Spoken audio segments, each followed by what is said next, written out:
Last video kapatid, na pag-usapan natin yung mga bagay na ginagawa ng mga immature at ng mga mature na tao. Kung may mga ganito kang traits, kung tingin mo sa sarili mo, immature ka, itong video na to ay makakatulong sa iyo. Dahil dito kapatid, pag-uusapan natin yung mga ways, mga paraan, mga tips, mga technique para maging mature ka mag-isip at magkaroon ka ng mature mindset. Okay? Kung interesado ka malaman kung ano na to, tara kapatid, pag-usapan natin yan. Keep on watching.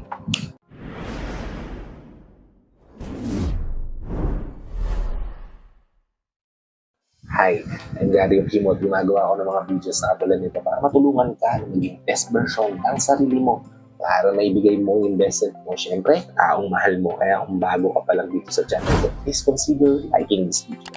Hit the subscribe button and the notification bell para lagi kang updated sa mga videos na katulad nito na i-upload pa natin sa inaharap. At ang unang-unang bagay kapatid, hindi natin paligoy-liguin talaga.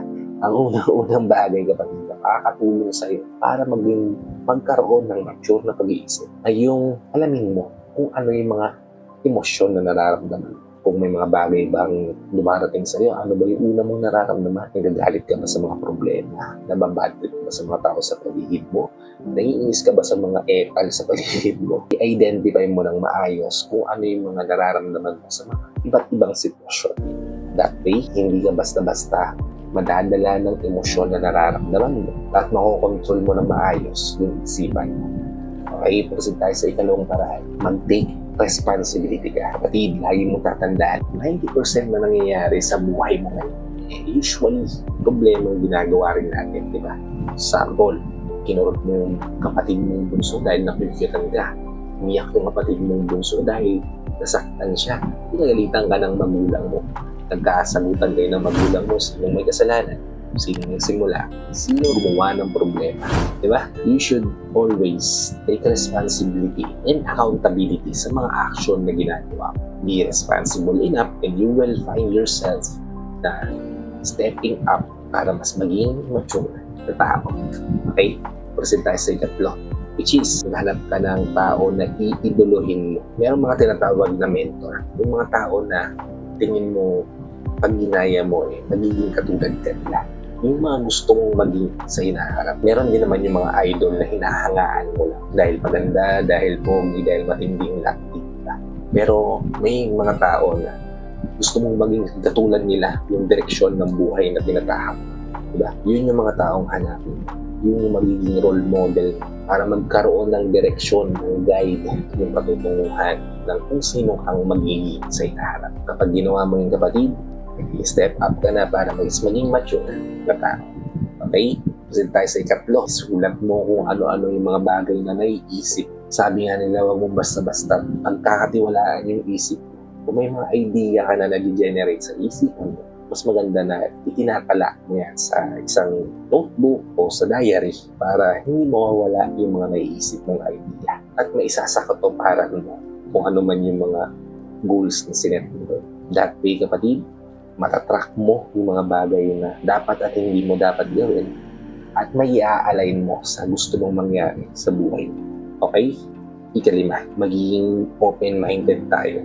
Yung mga bagay na dapat natin ginagawa kapatid, maging bukas sa mga bagay-bagay. Huwag mo isara yung isipan mo sa mga insight ng ibang tao, kritisismo ng ibang tao. Dahil lahat ng yan kapatid, pwede mong gawing reason para mag-grow bilang isang individual. Kaya mas matuto tayo maging open-minded sa mga bagay-bagay at garantisado magiging mas mature tayo sa inahan. Okay, proceed tayo sa ika-6. Mabuhay ka sa realidad. Huwag ka nang lumingon sa nakaraan sa mga pagkakamali mo. Lagi kang mag-look forward sa future but live in the present time. Ibig sabihin, kung nasang lugar ka, nasang sitwasyon ka naroroon, damahin mo, ramdamin mo dahil once mo lang yan mararamdaman at manadama. Be present at the present moment kapatid para aware ka kung ano nangyayari sa buhay mo, paano ka lumalago bilang isang hindi. Yakapin mo, pahalagahan mo kung anong mga meron ka ngayon dahil eventually lahat ng bagay ay nawawala. Kaya kung ano yung mga pinapahalagahan mo ngayon, pahalagahan mo pa ng gusto. And that will help you be mature person. At ang huli, magkaroon ng habang pasensya. Hindi madali yung way para mas maging mature na tao. Marami kang pagdadaan ng steps. At isa-isa na yung mga nabanggit ko. At wala namang perfectong tao, diba? Na kayang gawin lahat ng mga dapat gawin para mas maging mature na tao. Ang kailangan mo lang is habaan mo yung pasensya mo. Huwag mong sukuan yung sarili mo. Bigyan mo ng pagkakataon yung sarili mo na mag-grow sa kung sinong tao kang magiging sa hinaharap. Lagi mong tatandaan na lahat ng mga bagay na gagawin mo today, ngayon mismo, na pinapanood mo itong video na to, ay ginawa para mas maging maayos kang tao sa hinaharap. And it's up to you kung tatanggapin mo ba o gagawa ka ng hakbang para maisakatuparan ang lahat ng. I hope na bigyan ko kayo ng insight, ideas o tips dito sa video na ginawa ko ngayon. If nabigyan ko naman kayo ng tips o idea, please help me then to share this to your loved ones na posible natin matulungan din ng video na to para nakatulong na kayo sa kanila. Tulong na rin ako sa kanila, sa lahat ng FW viewers natin at sa mga viewers natin dito sa Pilipinas na walang sakong nanonood, sumusuporta palagi na actually in support video na ina-upload ko. Maraming salamat po sa naging panonood at pagsuporta. Kung bago ka pa lang dito sa channel ko, please consider liking this video.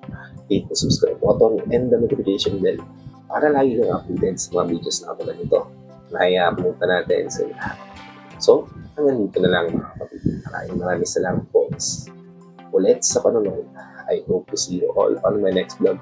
Ingat ka din palagi kapatid. May God bless you and always protect you. Peace.